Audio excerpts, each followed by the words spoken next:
Have you ever stood in a place where time seems to have frozen? Where the whispers of the past are carried on the wind, telling stories of lives once lived, of civilizations that rose and fell. Today, we're embarking on a journey to Earth's most hauntingly beautiful silent ruins, places abandoned by humans, now reclaimed by nature, holding secrets within their crumbling walls. Our first stop takes us to the eerie, deserted streets of Pripyat in Ukraine. Once a bustling city of nearly 50,000 people, it was evacuated overnight following the Chernobyl disaster in 1986. Imagine waking up one morning, told to leave everything behind, expecting to return in just a few days. But those days turned into decades. Now, Pripyat is a ghost town, a chilling time capsule of the Soviet era. School books lie open on desks.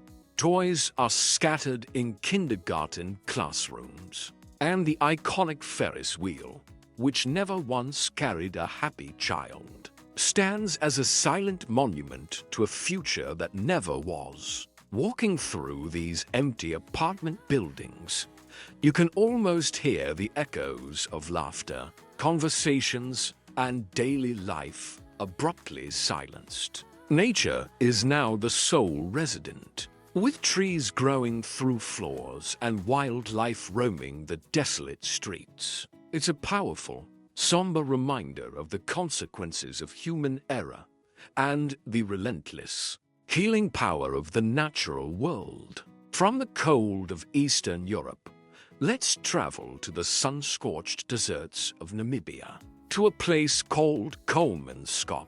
At the turn of the 20th century, this was one of the richest towns in the world. Why? Diamonds. German miners flocked here, building a luxurious oasis in the middle of the unforgiving desert. They had a hospital with the first X-ray machine in the southern hemisphere, a grand ballroom, a theater, and even an ice factory. It was a pocket of European opulence, thriving on the glittering stones pulled from the sand. But as the diamond supply dwindled, the town's fortune faded. By the 1950s, Kolmanskop was completely abandoned, left to the mercy of the desert winds. Today, sand dunes have swallowed the once elegant homes. You can walk through rooms where the sand reaches halfway up the walls, pouring through doorways and broken windows like golden waterfalls. It's a surreal, almost artistic scene, a testament to how quickly fortune can turn and how nature always reclaims what is hers. The sand has preserved the town while simultaneously consuming it, creating a ghost town unlike any other. Now, let's set sail to a small island in the East China Sea, just off the coast of Nagasaki, Japan. Hashima Island, more commonly known as Gunkanjima or Battleship Island because of its shape, was once the most densely populated place on Earth. In the late 19th and 20th centuries, it was a bustling undersea coal mining facility owned by Mitsubishi. Thousands of workers and their families lived packed into massive concrete apartment blocks, creating a vertical city on this tiny rock. They had their own schools, shops, and hospitals. Life was hard, but it was a community. However, as petroleum replaced coal in the 1960s, the mine's fate was sealed. In 1974, Mitsubishi closed the mine, and the island was evacuated in a matter of weeks. The residents left behind a concrete jungle, a maze of decaying buildings battered by typhoons and the relentless sea. Exploring Gunkanjima today is like stepping into a post-apocalyptic movie set. You see personal belongings, an old television set, a child's shoe left exactly where they were dropped nearly 50 years ago. The silence is profound, broken only by the crashing waves and the creaking of rusted metal. It's a stark, powerful symbol of Japan's rapid industrialization and the human cost that came with it. Our next destination takes us deep into the lush Cambodian jungle, to the sprawling temple complex of Angkor. While places like Angkor Wat are world famous and meticulously maintained, other temples within the ancient Khmer capital have been left to the embrace of the jungle. Tar Prom is perhaps the most famous example.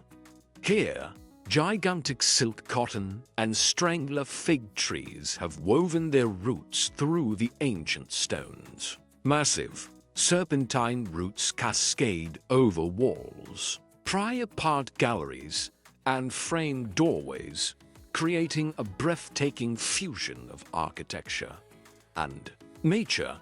It feels less like a ruin and more like a living sculpture. This wasn't an abrupt abandonment like Pripyat or Hiroshima. The decline of the Khmer Empire was gradual, a slow retreat over centuries, allowing the jungle to creep back in, stone by stone. Walking through Tar Prom doesn't feel sad. It feels magical, as if the forest spirits themselves are guarding the secrets of this ancient civilization. It's a beautiful demonstration of a partnership, rather than a battle, between human creation and the wild. Finally, we journey to the Americas, to the windswept plateaus of Colorado, to visit the cliff dwellings of Mesa Verde. For over 700 years, the ancestral Pueblo people thrived here, building intricate villages directly into the cliff faces. These weren't simple caves. They were complex architectural marvels, with hundreds of rooms and ceremonial kivas, all constructed from sandstone, mortar, and wooden beams. Imagine living in a community tucked into the side of a massive canyon, protected from the elements, and accessible only by hand and toe-hold trails. For generations, this was home.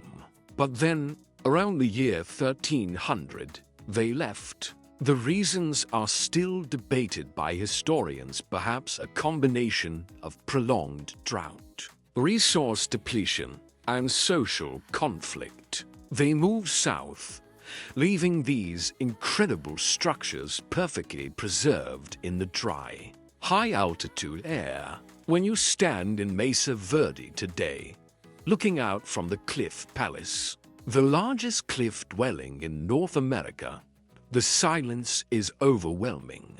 You're standing in someone's home, their town square, their sacred space. You can feel the presence of the people who lived here, their spirits lingering in the sun-baked stone. It's a poignant reminder that even great societies can be forced to move on, leaving behind silent monuments to their ingenuity and resilience. From the nuclear fallout of Pripyat to the diamond-hungry sands of Kolmanskop, from the concrete island of Hiroshima to the jungle temples of Angkor and the cliff palaces of Mesa Verde, these silent ruins tell a universal story. They speak of ambition, community, disaster, and change. They show us that nothing human-made is truly permanent, and that nature is always waiting to write the next chapter.